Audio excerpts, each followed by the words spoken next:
Hey, welcome back to No Hype Beer Reviews. Unless it's your first time, then welcome. Please consider subscribing. If you do, hit the notification bell, wherever it is, and get all the updates. Then go over to, let me do it the right way, wrong way, to Nerd Sense, because we got Mike from Nerd Sense on the channel. And make sure you subscribe and hit the notification bell on their channel. What's going on, Mike?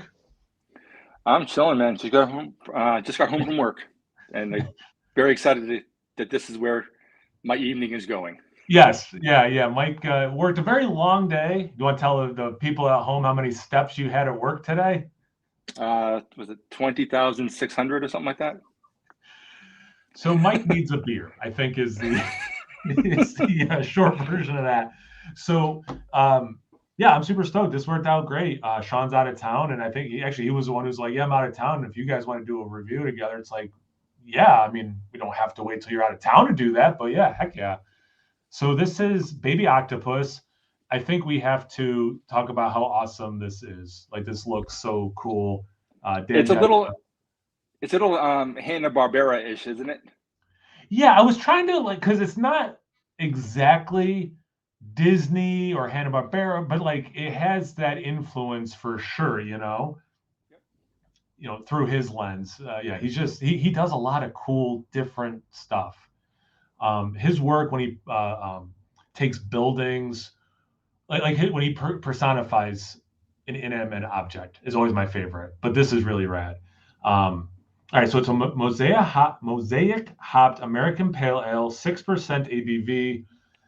It's about 3 weeks old at time of review, and it says "Be My Baby" on the bottom.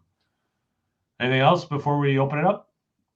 I'm excited. I like Mosaic, so Right? Yeah, this is. I just was picked because we're doing this a little late for me, so I just wanted the lowest ABV one I had, and that was this one. But like, I'm a sucker for the can art too. Like, it was really calling to me.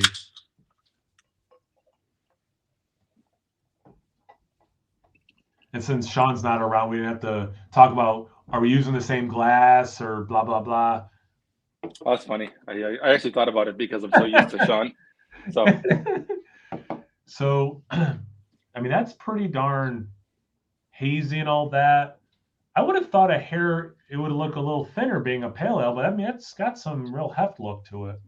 yeah, it does. It looks. I wouldn't suspect this is a pale. Looking Yeah, at it, exactly. I mean, that's for sure. Yeah, this Uh, looks, yeah, it's pretty the big. head is very fluffy. I got about 2 fingers of it. I don't know about you. Same, exactly two Yeah. fingers. And like the way the lighting is, it makes it look a little too white, but it's pretty darn white and Yep. definitely fluffy.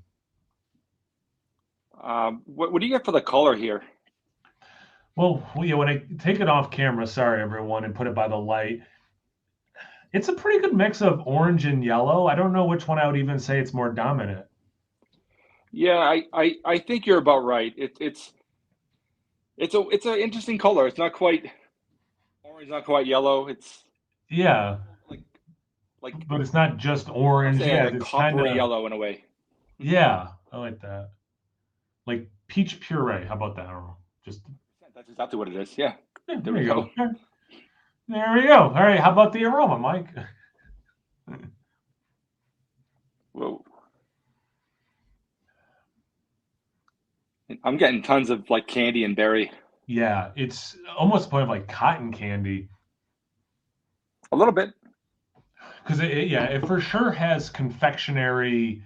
You could like if you start saying Laffy Taffy or like all that, I would be like, yeah, I can totally see that, or even some bubble gums, like maybe like a watermelon bubble gum. Like there's a lot of things someone could say and be like, yeah, I totally get what you're saying. A very confectionery berry thing, yeah.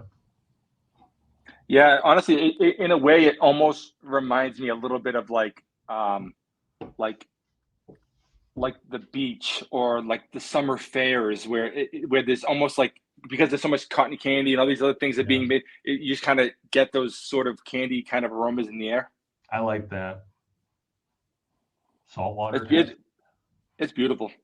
yeah, for sure. And for single hopped, like very expressive. That's nice. Mosaic is definitely kicking out a lot of nice stuff. Um, Absolutely. Anything else before we get into the taste? Oh no, I'm excited though. Let's Me do too, it. man. All right, cheers, Mike. Cheers, bud. Oh, thanks again, Hot Butcher. Should have said that. Sorry.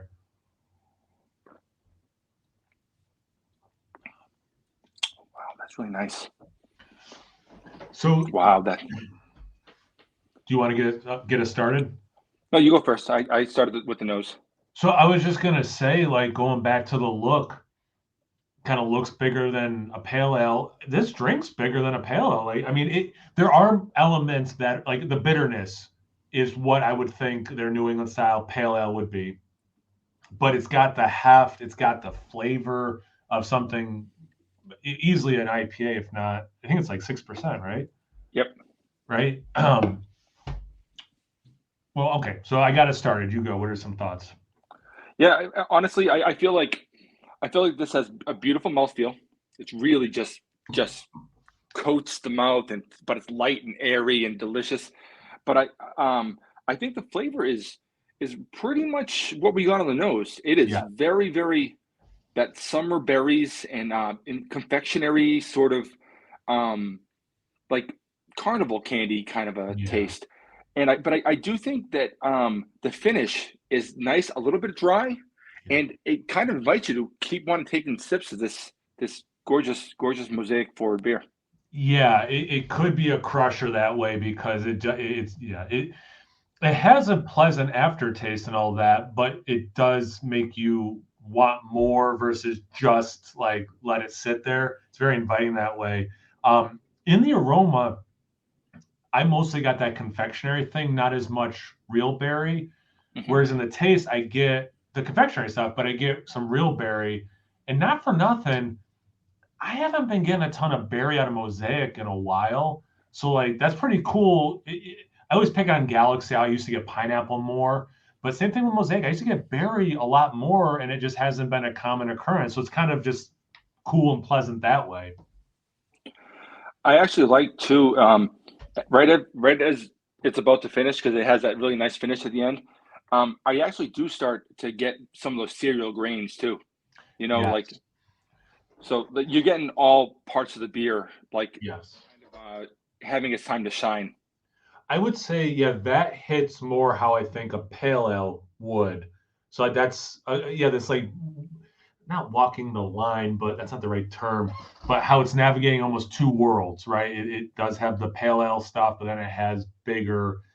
I mean, at times I could almost be tricked into like there's parts of the sip where I could be tricked into even a double IPA, like the creaminess and all that. You know, I get what you're saying. I I do think that the um, the ABV is not apparent. Like it could be anything to me, you know. Like if someone said this is 8, I'm like, yeah, that makes sense. Someone says this is 5.5, like, yeah, that makes sense. Like yeah. it's not apparent, you know. Yeah, yeah, I would definitely draw the line that it's not a triple IPA, but certainly the other ones are on the table if I was doing this blind for sure. Which I mean that's a pretty actually to speak of triple IPAs, right? Like that's a style that has to drink bigger, or what's the point? You always want the lower beers drinking bigger. That's what you really want. Um, so a triple's got to be bigger. But if you're drinking a triple, it's drinking like a double. It's not worth all the extra everything. So this drinking bigger at times is really rad. Anything before we look at their tasting notes? No, I feel like we kind of hit all the things I think were important. Yeah. Yeah, I feel like that's true. I swear to God, I did not read this ahead of time. Cotton candy is the first thing. Light grass, we didn't hit on that at all. And then berry medley. I mean, we definitely focused on the berry. If this didn't say berry of some kind, that would be criminal. Um, I'm kind of curious about the light grass. I didn't get that beery thing much. And light grass, I would attribute to more of like, if my wife was drinking this and said, "Oh, it tastes like a beer," she'd be talking about that aspect, not the fruitiness of it. I think what I'm getting in the cereal grains is probably what that's going for, or maybe I'm misconstruing it Okay, that's interesting. because it does The have an earthier element, and I sometimes think of grass as kind of earthy, and Yeah, okay, that's fair. The closest I can get is maybe like a lemongrass, like a little citrus, with the herbaceous tea, lemongrass, like kind of a thing. yep, Um, I but can see certainly that. not something that's on the forefront of either of our palates and minds with this one. Um, but I would say whether it was cotton candy specific or how much we talked about the confectionery element. I mean, I would say we are 2 for 3 on the exact same page of what these guys also were thinking, which is always kind of, I mean, I did one, this will air after it, where whatever, I think it was the third one I read. And I was like, oh, interesting. I said this in the video like earlier. And then when I read it, I'm like, oh, I think I landed on chamomile tea. I'm like, that's the thing. So it's kind of cool. I was more happy that I didn't have the same thought that they did, but their thought made me realize exactly what it was I was picking up on, which was cool. But it is fun to get some of them the same, you know? Yeah, yeah. All right. Anything else before we wrap this up, Mike? No, I had a blast. It was really fun, Kyle. This was great. I just I didn't realize how much time. It's already been over 10 minutes. That was a really fast 10. I thought we were kind of going quick. That was just Me too. time flies when you're having fun, you know? Right. All right, Mike. So, guys, watching, I know I've been saying this a lot lately. Make sure you check out Nerd Sense. I'm sure in the title it'll say at Nerd Sense, and definitely will in the description box below. So make sure you check out Nerd Sense. Mike is half of them if you don't know them. Hot Butcher makes great beer. Thanks again, Hot Butcher. Really appreciate this one. I know you guys watch. This one drinks up. This is awesome. All right. Once you're done checking them out, make sure you check me out. I always forget how I end these when I'm with someone else. Throws me off. Once you're done checking them out, make sure you check me out on Instagram and Untapped. It's No Hype Beer Reviews at both those places. So please like, comment, subscribe, and most importantly, imbibe. Cheers, everyone.